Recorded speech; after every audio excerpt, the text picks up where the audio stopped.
Welcome back to First Year in Medical Device Sales. And we today have the pleasure of having a first time guest on First Year In, but a returning guest to our podcast as we get to have the pleasure of having Seth Coletti on today's episode, where Seth actually was on New to Medical Device Sales. If you guys want to go listen to that episode, where you can actually hear how he went from doing sales, breaking into medical device sales.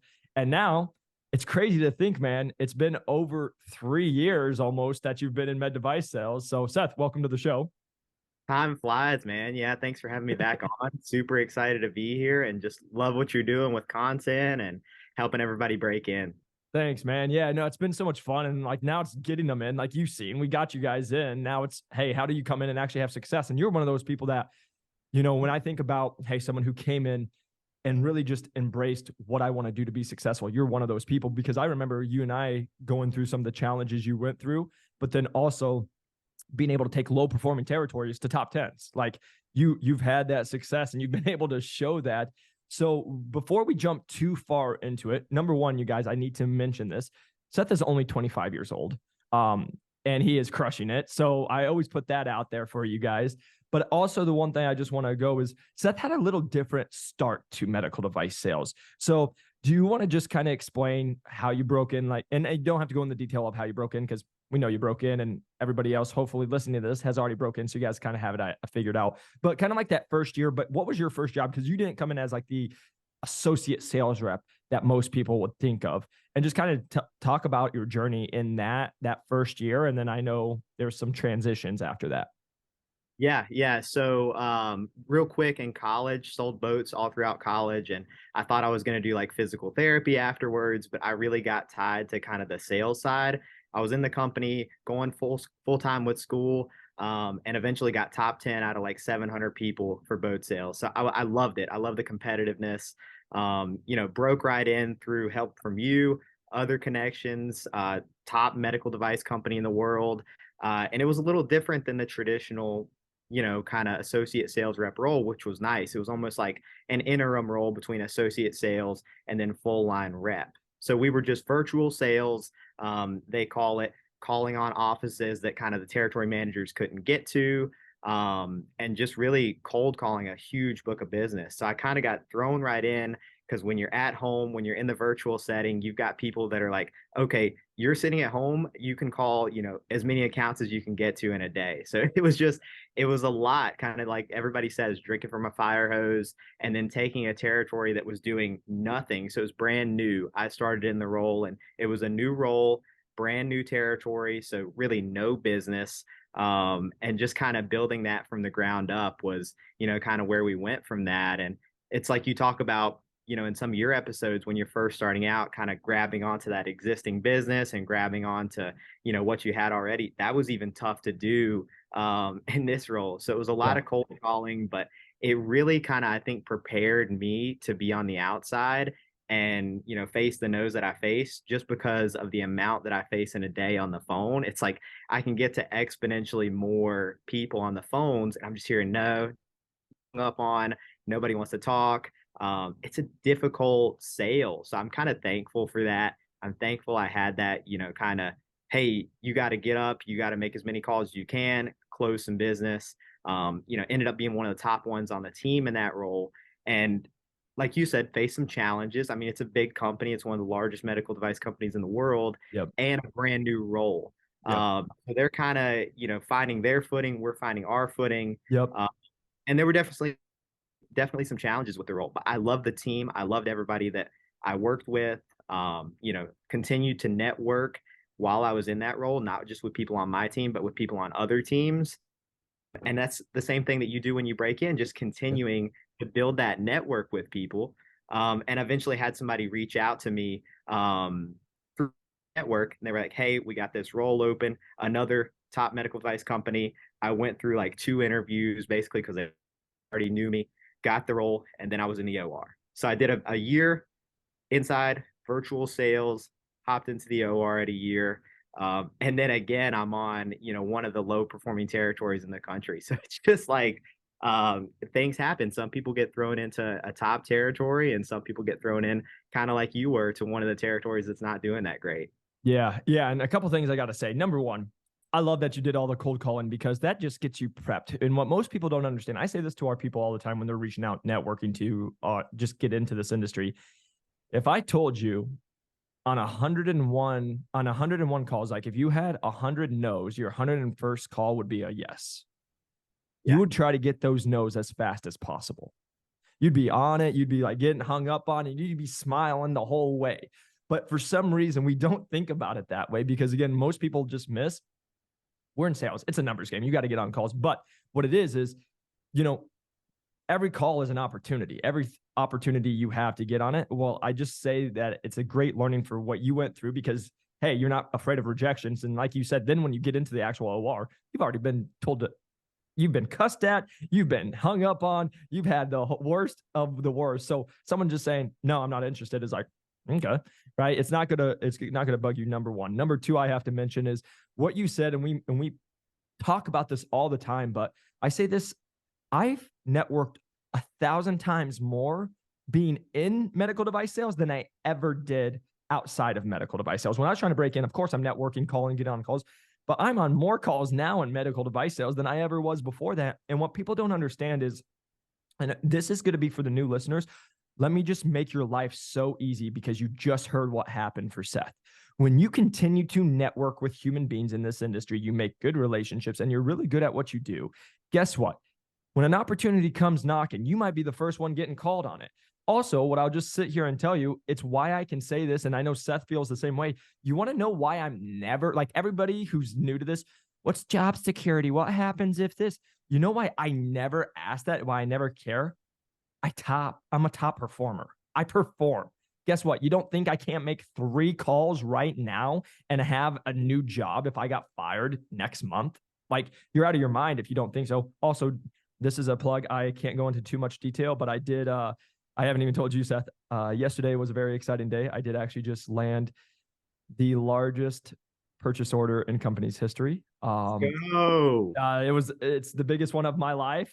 So the reason I'm just saying this real quick is everybody keeps saying we can't do what we do. Some dumb idiot who was a personal trainer can't ever break into medical device sales. We've been able to come in, continue to do this. And yesterday was an awesome moment to be able to share what I will share in the future when I can tell more in detail. But massive deal with one of the largest companies in medical device sales in the world. And it was, let me just tell you, to give you guys an idea, it was more than $500,000.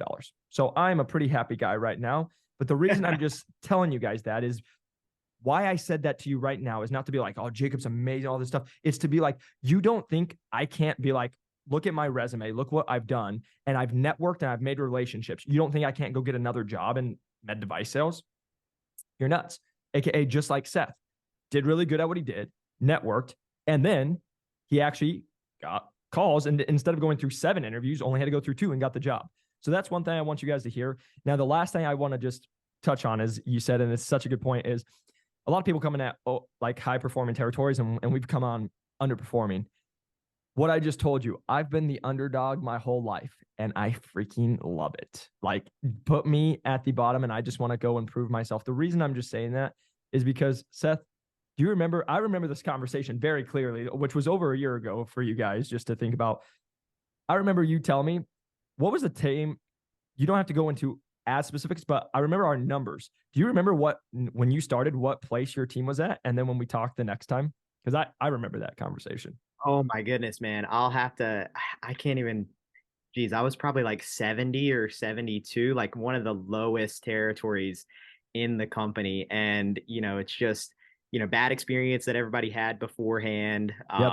And And what will then, you be able to get it up to? Because I know things changed after that, but what were you able to get it up to before things changed? yeah, we, we got up to like 14 in the company. So absolutely incredible. And it's Not a just, bad change.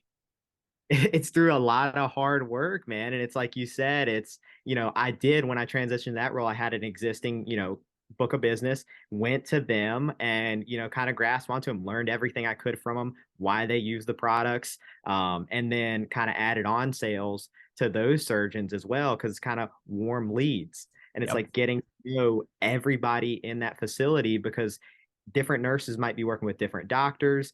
different scrub techs might be scrubbing in different rooms. And if I've got experience with one of them with this doc that's already using our products and they get pulled into another room, if I've already networked with them, they might be like, hey, why don't you go ahead and try Seth's stuff today? And I Yep. just kept expanding on that. And it's just about being really strategic Yep.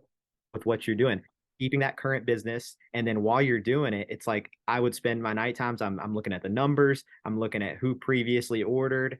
I'm looking at, what's my plan for the next quarter?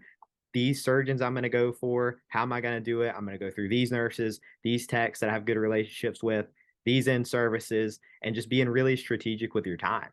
1,000%. I get jacked when I hear that, because let me just say this to every single person that's already, it's a very different world for me right now, because I'm with a startup. And when I came in, literally had $0 of business in the United States West. I run the whole Western US. We had $0 of business. So that's been I don't have existing business to grow. Now I do, right? I've been able to go get deals done with brand new people and then grow within those accounts. But the reason I'm just saying that is everyone tells me, oh, med device sales is so hard. Sales is so hard. And especially with what we do with most of our stuff, it's really not that hard. People are just impatient, and then they don't have a plan. That's the two things that I have to put, because what I'll say to what you just said was, number one, you guys want to just grow your accounts wherever you're at, whatever industry you're in. Just actually go to the ones that you're already with and just do an amazing job. And then when you do an amazing job, guess what's going to happen? They're going to buy more. Literally, that was just our talk with my CEO yesterday with the big deal I just made. It's amazing. It's great. But know what happens? It's now my job to make it an amazing experience, because if I do that, guess what's going to happen? More POs, more purchases, because I'm providing the value that they're looking for. So it's not rocket science. It's actually just do what you say you're going to do. Be really good at it. Number two on that is networking, like you said, with the scrub techs and the nurses. And you don't know, the best part is when you're not in the room and they're selling for you. That's when you guys know you will start winning and you'll start exceeding quota and get paid a lot, because people will actually be like, man, Seth is a great dude. He has a great product and he's always reliable. It does his thing. That's what they want to hear. The last piece that I have to put is no different than what I did. I had it written up on my wall. I knew what my quota was. I knew how many cases I had to do a month, how many I had to do a day, and then would just reverse engineer it. That's all you have to do, you guys. It's not like it's that hard. You have to have a plan. But like Seth didn't just say, well, hope it works. I'm just going to keep showing up every single day. And this is why I can say most reps do that. Most reps in this industry are just like, I'm just going to pound the pavement, pound the pavement, pound the pavement. And then this is what I can always just tell you guys, because everyone will ask, hey, Jacob, how can you run businesses and do med device sales and have success, all this stuff? It's because you just have to be time management. You have to go and where the juice is worth the squeeze, compared to most people are just busy. Most people are just being busy. Oh, I've worked a 14-hour day. Great. But did that produce any business? Right? Because that's where I can tell people, yeah, I can work a 3-hour day, and I know that it produced more than some colleagues that are doing 8 hours a day. Like, that's just, it is what it is. Right. And that's what Seth's talking about when he's game planning at night. I did the same thing when I was at Medtronic when I first started. Hey, here's the surgeons. Here's who's ordered. Here's who they talk to. Oh, I see they might know each other. Here, you're just going and you're figuring out a plan, and then be like, hey, let's go try and execute the plan. And guess what? The plan is going to change, because you will get new information. You'll have new experiences, and then it goes from there. So that's a great point to say, Seth, is like how you are doing it. Because again, it's not like it's crazy. It's just, you had a plan. You went and executed on the plan that you kept putting together. You kept changing the plan because you kept getting more information, and then you would go execute on that. And then I know this about you, hence why I love having you on here. You're just a good Christian dude that also follows through on his word and is a hard worker. Like, great. I want that person on my team, and I know that they're going to provide, compared to, like I say to every single person that I talk to, most reps in this industry will say they'll be at a surgery and then never show up. That's it, man. It's and like you said, it's bringing that value and why they're going to choose you. I mean, now device is so competitive that your competitor might have a better product than Yep. you do, but that surgeon will choose you if they know that you're going to show up, like you said, if they know that you're going to bring value into the room. When you go in there, you're not just standing there, you're being an active part of the surgery. Got to do what the competitor's not going to do and make sure that you're always providing value. I mean, now in my current role, I was just speaking to one of my office managers the other day, and I literally drove overnight 8 hours to bring a product. And I told her the next day, she's like, wait, you drove 8 hours? And I was like, yes. I said, I wanted to make sure that you guys had it. and it's my responsibility to do it. And she's like, oh my goodness, if I would have known, like I would have told you not to do that. But now it's like I have that relationship and they're going to remember that in the future. They're going to, Yep. when somebody else comes in there, they're going to be like, well, Seth did this. I highly doubt that somebody else is going to do that. Preach that one more time, buddy. Like, this is what people don't understand is like, this is what you guys who all reach out to me. How do you do this? How do you be successful? You do what others just won't do.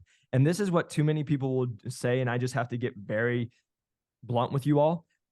Many of you are you're too much and too emotional. You think too emotionally all the time because what I've heard this 8 hours, this account wants, but compared to Seth doesn't do that. Seth was like, all right, 8 hours. I'm going to get in my car. Let's go get it done. Right. That's the difference that I see with the people that are super high performers and people who are actually get real results compared to the people who don't. The people who don't get results are too emotional. They'll make reasons why it won't work. They freak out, all this stuff. Compared to what I've tried to get better at is it is what it is. Right? Whatever you get, the hand you get dealt, it is what it is. So, right. So there was times what people don't understand this. Like when I was at Medtronic and I'm running 2 states, and sometimes I was trying to like just do what was the best for the company. I would wake up at 3:55. I would leave my house by 4:15, drive 6 hours to New Mexico, do cases from like 11 to 2, and then I would drive home. And I wouldn't get home till 8 o'clock at night. Like, not many other people were going to be doing that. And I knew that. But for me, I was just like, hey, this is what it is. And it's what I got to get done today so I can make sure to provide the best value for my accounts and do it. And again, at the time, I was trying to save as much money for my accounts because, hey, I could have got on a flight, but a lot of times, hey, you got to go the night before, whatever it is. But also for me, a lot of times, like I had to bring equipment. And so I got to a point though, because of that, just so you guys know, because of the couple times I did that and they knew I drove out there and I made it very well known. I just drove 7 hours and left at 3:55 this morning so I could be here for that case. Right. And there was a couple times, just so you know, it canceled. Like I got there and it canceled and I was like, you have to be kidding me. Right. An opportunity for me to now grow inside that account. Everybody knew I just drove out there. Like if surgery schedulers dropped the ball, all that stuff. Cause I would check before I ever left and all that stuff the day before. Hey, we're making sure we're good. But the reason I'm just saying that by doing that, I created such a big relationship that's where some of my biggest sales were, because it wasn't like, hey, I'm going to do this anymore. It's they already know I'm committed to them. And that's what most of these accounts are looking for. That's what Seth says. Like, first off, we are always going to sell a product that we believe in, hence why we're going to be always so passionate about it and we believe what we do. But at the end of the day, I get so passionate about when people are like, oh, they sell a better product. Great, but are they a better rep? This is what people don't understand. I just had a person on one of our calls the other day for our course call in new medical device sales. Hey, this is the top dog. Should I even go to the underdogs? I'm like, yes, because guess what? Because again, what most people think is they think it's just the product, but with no service, they're not going to use the product. If the doctor doesn't know when the rep's going to be there, or they can't put it together because the rep is not good at what they do, it doesn't matter how great the product is, right? It's the delivery of it. And so I always bring this back to strength and conditioning, because that's what I was this world before here. But this is what they always said. They said you could have the perfect workout plan, but if people aren't committed, who cares? But if you could have the worst workout plan, but if you have guys who will run through a wall for you, you will win championships. What I'm saying right there, guys, is you just have to be good at what you do, be the best rep you can, follow through on you, be an expert at what you do, be an expert on the other people's products so you know how to sell against them, talk to them, and then just be so dang good at your stuff and with your staff that they're just like, man, he's the best. She's the best. You do that, you will have so much success in this industry, because I can tell you what losers do. They sell a better product. They're cheaper. Somehow Porsche and like Louis Vuitton and Mercedes, all these are way more expensive, but they're still happening. But then vice versa. Now, if you're selling a Honda Civic, somehow they're still around too, right? Like you just have to be able to figure out what it is that you sell, what you're doing, and then be the best at what you can and provide that value every single time, like Seth said.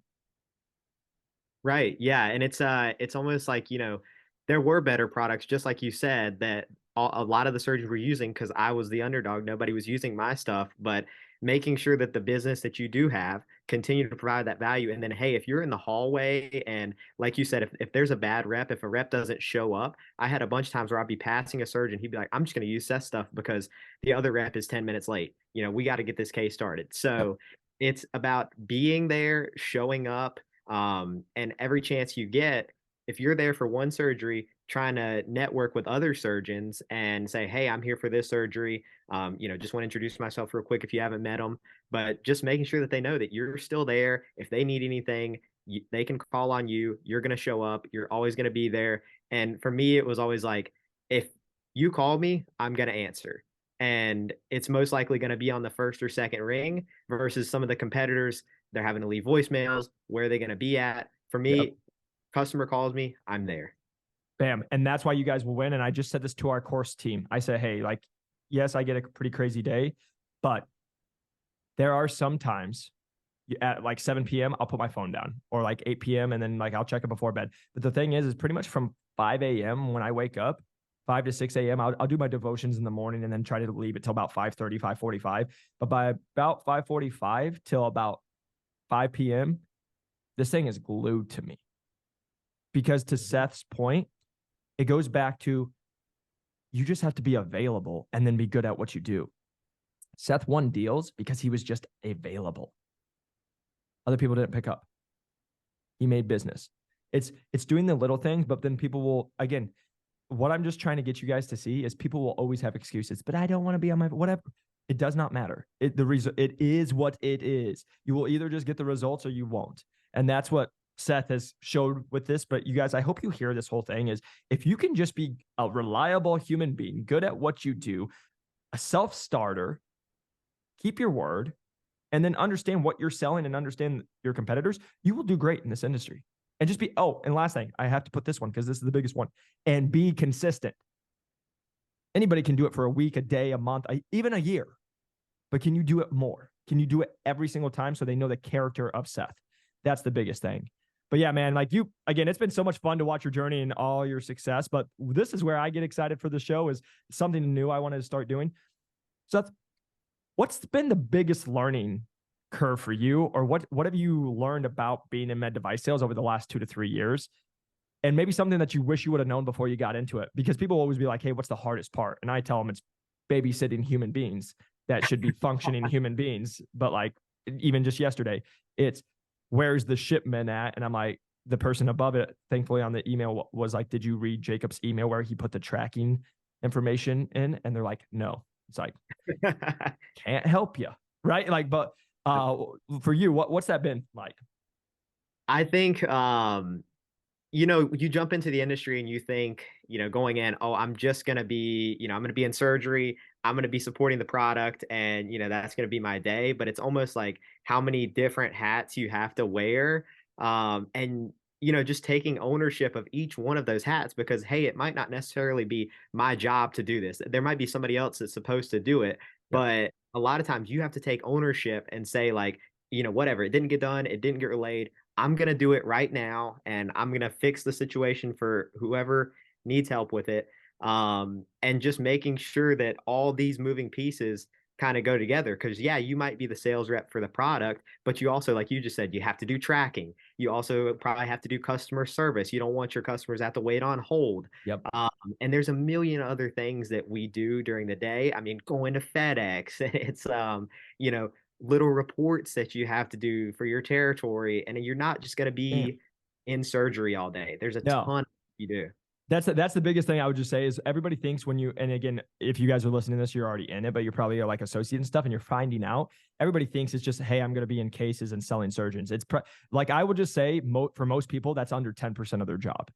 Like you're doing so much more tracking, getting on calls, customer service, aligning new meetings, like dealing with problems. But the last thing I got to say on that is what you just said, man. And this is what I always just tell people in everything in my life. It's extreme ownership. If something's going bad in my life, it's because of me, because I either allowed those people into it. I have put myself in this position. I have not done good enough teachings, whatever it is. The reason I'm telling you guys that is the exact same thing of what Seth just said. When you go to an account, You can sit there and blame the nurses all you want, but guess what's going to happen? They're going to just hate you even more, and it's going to make the relationship worse. And then your case isn't going to go well. Right? Like you can play that card and you have every valid reason to play the card because that is what they're paid to do. And you're supposed to not touch anything or whatever it is. But at the end of the day, are you going to do that and not help? Or are you going to just be an asset? They're like, dang, Seth does so much for us. And because let me just make this really clear. When you do that stuff, they know they're supposed to be doing it. They know, but when they have you there to help them, you just became that asset. And then when you're doing it, it goes back to it's my job, because if a case goes horrible and the staff is just sucking, I can always just be like, that staff sucks and walk out and be like, surgeon. Well, but again, goes back to it's not about that. It's about the patient on the table. Did they get the best experience? If not, why? Was it the staff? Okay, why is the staff? Is it because they're horrible human beings? Yeah, maybe, but probably not. Could they use another in-service? Right? Like that was the number one thing for me. If there was anything that was ever bad, it'd be like, okay, these people, it's been a while. They need a refresher. So it's my job to go to the team and say, hey, let's do an in-service next week at 6 a.m. And I'll bring coffee or whatever for everybody. Right? It's making sure you're staying ahead of it, because again, there's always reasons to point the finger at somebody else. But at the end of the day, it's like we talk about, it didn't matter if it was COVID or what's going on in your life. There's always reason and external factors, family, friends, stuff like that, why you can't be successful. But the ones that I know aren't good at, like, they're like, yep, I'm going through this. Yeah, I got this going on. Yeah, that sucks. Yeah, there's a lot, but we're just going to get it done. So I just wanted to say that because you are 100% right, Seth. Like, that was the same thing for me. I tell people, like, I literally have a blog post. It's in our book, First Year In. It's you wear a million hats. You can't even say how many hats. Like, when people are like, what do you do? And I'm like, business reviews, track surgeries, run trays. And I do it. And by the time I get to 15 and they're like, you're still going, I'm like, yeah, that's not even a 10th. Like, there's a lot. Yeah, and from the outside, you don't realize that when you're breaking in, but you kind of just get thrown into it, and you just have to, run with it and own it, like you said. And it's that ownership that translates into your accounts and your sales, and making sure that you're a top performer. And to your question, I would say, what do I wish I knew starting out? And it's just like, big companies, you're going to have issues. You're going to have challenges. And I've been at now two of the top companies in the world, and I've had issues at both of them. I really loved what I did in both of them, but you're going to have issues, and you just kind of, it's always like that. The grass is always greener, and it is. Preach it, baby. Preach it one more time. It is. So you just have to find, and I went through a layoff at the beginning of the year and came back to the original company that I was at. And why did I come back? I said I had challenges before. It was the team that we were on. I had networked with them already. I knew them. I loved my manager. I love the team that they've built, the culture there. And that's really, yeah, you're going to have challenges, but you're going to have challenges at any company. Yeah. And who do you want to face them with? Is it going to be with, this team over here that you really know that great? They didn't get along that good. You didn't have support. Or is it the team over here where they want you to win? Everybody's sharing their success. The top performers are, calling me and saying, this is what I'm doing. This is how you can get here. That's where I want to be at all day. I love that, man. And I'm going to just second that. I had this huge talk yesterday with our course call that we do every Wednesday to help people break in. And that was my biggest thing, is everybody marries a division, but what you need to actually marry is the team, because the team is who you're going to be with. Who cares about what product you sell and what you think it's going to be like? Because most of our people most people before they get in the industry, just like you all listening, you didn't know what it was like to be in spine until you got into spine, but you think you wanted to do spine. Now, I tell people, it's like the equivalent of being like, what's your favorite continent? And you're like, Africa. It's like, you ever been? No, but I saw a picture of giraffe. And you might, okay, cool, that doesn't mean you know anything. But the thing is you might go over to Africa and be like, the giraffes aren't as cool as I thought. And holy crap, there's a lion. So it's not my favorite continent anymore. The reason I'm saying that to you all is we all marry these divisions, and we put these traps in our head that we think we're in a box, that you're in ortho, so you have to stay in ortho. That's a bunch of crap that you just made up in your head, or somebody told you, and that's not true. What it is you need to go where the team that supports you. Why I'm at Innovis is because I was with my team, and I'm like, these guys are all like me, and they're all winners, and they all will support us.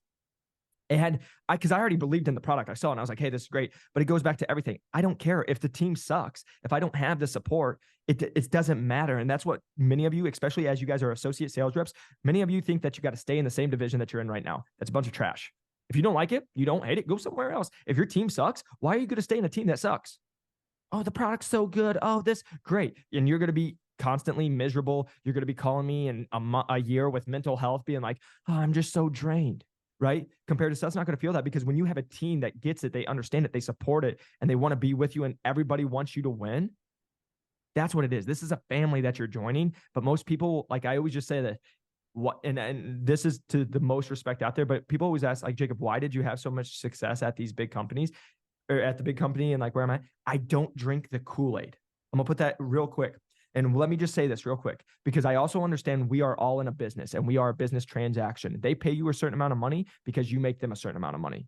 The moment that stops, the moment we go into a recession or any of that, you're out, right? The reason I'm saying that is that the amount of people who I've heard who be like, I'm at J&J or I'm at Smith & Nephew because it's just the best and I'm doing all this. And then they get laid off 6 months later because they didn't think, yes, you have to have a team, but understand when you're in a team, you got to love it. But also understand when we're in med device sales, it's a business. So I just needed to state those two things real quick. But number 3, the one thing I really just wanted to touch on, because Seth, you did such a great job of just like hitting on it, is there's so many problems everywhere else. The grass is always greener. It doesn't matter even with the relationship. Think about this, right? Oh, there's a cuter person or there's a nicer person, whatever. Great. They all still have problems, right? It is the exact same thing. It doesn't matter where you go. There are going to be problems that come up. I've been at the big companies. I've been at the small companies. It doesn't matter whatever company it is. I have my own company. Guess what? Problems every single day, right? Like, it is going to happen. It's just, this is what I'm so proud of. The team I'm on for my W-2 with Innovis, the team that I have for our company here, it's the people I want to fight with, because I know they're coming. And that's the last thing I'm going to say right now is, it goes back to everything I always tell. The biggest lie that we get told in life is going to be easy and you're always going to be happy. If you have lived any life, you understand that is the farthest from the truth, because you're not always happy and it's not easy. People die, people break up, people have losses, people are going through financial whatever. There's family stuff that you can't put in. There's job stuff. That is just the biggest lie. So stop thinking that you're going to go to a job and a job's going to make you the happiest person in the world and it's going to be beautiful and perfect, because guess what? Everything has a little problem. You're going to have to figure it out, but who do you want to do it with? And then lastly to that, this is my biggest thing. If you hear anything from today's episode, please hear me on this. Seth is an amazing person because Seth's an amazing person, not because he's a medical device sales rep. You listening to this are so much more than being a medical sales rep. You are so much more than your career, because the moment I see all the depression happen, I see the anxiety happen, I see people not having self-worth, is when they put their worth in their career. And now you're only based on how you perform. And then if you have a bad month, a bad quarter, about nothing, now you're worthless. Now you're not good enough. That is trash. That's why it's like me and Seth get along so well. We know who we are in faith. We know who we are. There's nothing more we can do to get where we're loved enough, right? But also to that is, we're good dudes. We lay, like every single day, I just say, can I lay my head down on the pillow and be okay with how I handled that day? No matter what anybody else says about me, because there's a lot of people who are going to talk who never have even had a conversation with me. They're just going to watch one TikTok or one 10-second clip from our podcast and be like, I hate that guy, which is fine. But again, the reason I'm just saying that to you guys is, know who you are as a person. If you don't, do self-work on that. Go start figuring out who you are as a human being, because medical device sales is amazing, but it's what I've said every single time. If I'm known as Jacob McLaughlin, the medical device sales rep, I failed, because I am so much more. Seth is so much more. Seth has a family. Seth has so many cool things going on in his life. I have a dog. I like to hike. Like, there's other things outside of who we are there. So I just wanted to state that for anybody listening, because I know in this world, we are based on performance. But you want to know the people I see who financially struggle the most, and the people who have the biggest egos, the people who aren't nice to other human beings, and the people who are usually burnt out after 3 to 5 years are the people who are like, I'm this, I'm that, I'm this. Because every single person that's listening right now knows that rep. I've done this and this much. Yeah. I'm going to go crush it. Great. You can go crush it and still love people. You can go crush it and still know who you are, even if you lost your job. It goes back to the confidence of, even if you lost your job, you're enough, you know who you are. And guess what? If you're good, you're going to get another job. So I just wanted to state that. Seth, dude, I love talking with you. I love chatting up. And dude, I'm just so proud of you because 25 years old, crushing it, been with two of the largest companies in the world. And look at you now, man, and like being able to give back. I'm so proud of you.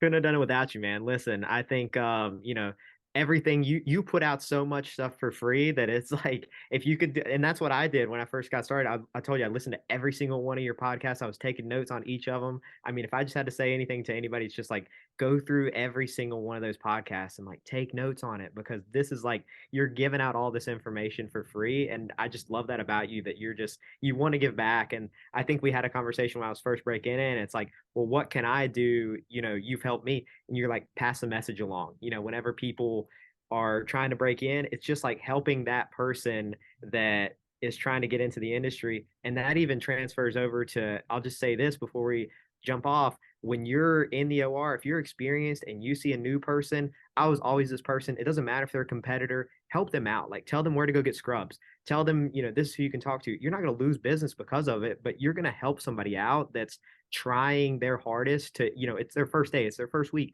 Maybe they don't have a supportive manager. Tell them where to go, show them how to get scrubs. Come on, man. This is to that point. This is all I have to say to every single person because this is what I've lived my life. Gary Vee said this and it's been amazing. Have the biggest building in town because you built it the biggest, not because you try to tear others down. Love on others, help other people, because this is what I can just tell you. If you think that helping a competitor get scrubs or you think helping a competitor to like a room is going to lose you the business, you suck at what you do. Because it goes back to this. I know who I am and I know what we offer. Seth knows who he is, knows who his offer. And this is the whole thing. This is how we're just wired. Put us on the starting line, baby. We will freaking go. Put me up against my competitors. We're already there and we're doing pretty well. Like the reason I'm just saying that is we're not afraid of competition, but the thing that really shows the confidence is it's not an ego flex of like, oh, you little peasant or whatever. It's not any of that. It's I was in your shoes once. It goes back to why I do this, you guys. Hopefully, when you listen to this podcast, I hope it helps you in medical device sales. But my whole goal is to help you outside of medical device sales and in life. Because I'm going to sit here and tell you guys one more time. I come from the poorest county in Iowa. I have family members that still live off welfare. I had $66 to my name 6 years ago. Moved out here with $1,200 to my name 5 years ago. I lived off $30 a week. I had nothing. To now have commission checks more than I used to make in a year, in a month. It's amazing. And it literally has changed my life. And what happens in that is the person you become in the process. It has nothing to do with it because I'll say this. I heard this by Zig Ziglar, and I need to share this with all of you so you can just understand where I come from. Zig Ziglar says, focus on being a millionaire because then once you make the millions, you can give it all away because it's not the money that makes you, it's the person you become to make the millions. If you can do that, then just love on others, help other people because that's all this is about. It's what I've told every single person from the day like I moved out here. Like I just pray every single morning. I say, God, just let me be a light to somebody. That's it. Just bless somebody else because, hey, you have blessed me. You have done more than I ever could even imagine in this little head of mine. And so I'm just going to say that to you guys, because if you're coming from a place of like, if they win, I lose, that's why you're losing. Because I come from a place, I win, Seth can win, you can win. Hence why we put all the free stuff out, because you guys winning does not take away from me. Because also the last thing I'll say on that, we're all on different journeys and all on different paths. We're not all trying to do the same thing. So I want to just stay with that. But Seth, again, thanks so much for taking time out of your day. I know you're super busy and appreciate you more than words. Absolutely, man. Hey, thanks for having me on. Anybody that watches this and wants to connect with me, reach out on LinkedIn. Happy to help you. And love what you're doing, man. Keep it up. Appreciate you, man. And everybody who reaches out to Seth, I always just tell you guys, please make sure that you just come prepared because Seth is busy. And this is my whole big thing of I love being able to help people. But so many times we have people who just get on calls and want to talk for 30 to 50 minutes. And I now instruct all of our people who do that to get off the phone within 15 to 20 minutes most times, because there's too mmany people who will do that and then they won't even say thank you. And that's just like the God honest truth. And so what I would just say is if you are going to be reaching out to Seth and you want to like get just information and help from him, come prepared with questions. Because again, that's just protecting his time. And that's why I'm very vocal about this now, because I've lived it. I've been on hour phone calls and been like, man, I didn't have an hour to spend, but I did it. And then the person doesn't even send a thank you. And I never hear from them again. Right. So, and this is why I just always tell people, because it's very true. People need you till they don't. Absolutely. When They they do. when they can benefit it from it, they're going to take it all day, but they probably won't give back. So hence going back to what we're just saying. But if you guys get value from this, if you feel like this could help anybody, can you please share this with somebody that you feel like, again, in med device sales, maybe outside of med device sales? Because again, I just want to help as many people. If you can, press that like and subscribe button. A 5-star review helps us grow this channel. I want to say thank you to every single person who's listening. I'm so glad that this is providing value to you all. Hopefully you guys can get some laughs out of the deal. But I just want to say thank you to everyone for all of the support, and we'll see you on the next one. Peace.